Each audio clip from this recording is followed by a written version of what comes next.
WMS blade, RAM clear, and optioning. This is a video review of the steps for a RAM clear for a WMS blade. The optioning process for the West Virginia lottery jurisdiction will also be reviewed. Begin by powering the game off. Remove the OS flashcard from the OS slot. Install the RAM clear chip into the OS slot, taking care that the ridge on the compact flash card faces the exterior of the CPU. Power on the machine. You should receive a message like the one pictured here. Follow the instructions on your machine's screen. Power off the machine, then remove the RAM clear card and reinstall the OS card, or install a new OS if that is appropriate. If you are upgrading software, install the new OS and new GameSet 3 flashcards, the blue BIOS dongle, and the yellow jurisdictional dongle.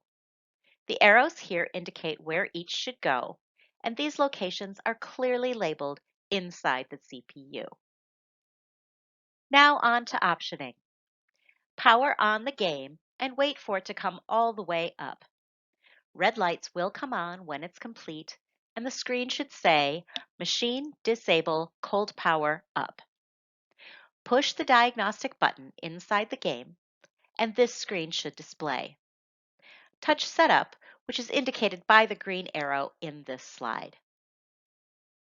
From this menu screen, you have a variety of choices. You can choose to do a clock setup, but the time is automatically set by the West Virginia system. For further information on clock setup, please see the option cheat sheet. Here, you should begin with the machine setup, which is highlighted. The machine info setup screen should appear. Touch the red box to enter the serial number, the VGM number, and then the asset number, which is the pole position in West Virginia. Click the dark red boxes to set serial and set asset after entering those numbers. Then click Exit in the bottom right. This should return you to the main menu screen where you will click on Setup, then Machine Setup. Another drop-down appears. Click Cabinet Setup, then Device Setup, indicated by the green arrow here. You will then see the device configuration screen. You will need to verify 3 of these options. First, for the printer, touch the box and select Netplex from the options. Next, for bill acceptor, select Mars Bill Val. Finally, check the button panel space. It should be defaulted to USB OLED button panel. Then, click the red Save and Exit box at the bottom of the screen. You should answer yes if a prompt appears after that. Again, this should have returned you to the main menu where you will go back to Setup, then click Credit Setup from the drop-down. This is the screen you will see. Enter 0.05 or 5 cents for the base denom at the top of the screen. Hit the red Set button at the bottom of the screen, then Exit on the bottom right.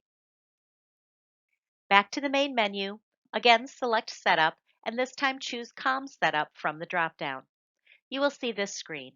Touch the top line, which should be Host COM1 Config. The SAS Setup screen should appear. You will check 3 items here. First, click on Address and enter the pole position. Then, click on the validation space and choose Enhanced.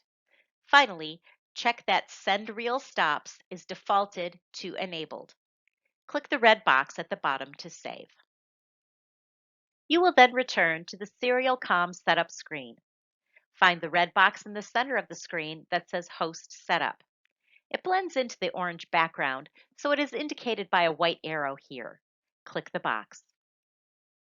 You will then see this screen. Here you will set the SSG meter collection to disabled. Set voucher out to SAS primary. Click the red Save button. Then click Exit to return to the main menu screen. Finally, you will choose Setup on the main menu. Then, at the bottom of the drop-down, choose Sound Setup. You will see the screen with the sound slider. Adjust the volume to the desired level. Level 2 or 3 is recommended. Click the red Save and Exit button at the bottom of the screen. You have completed the optioning process.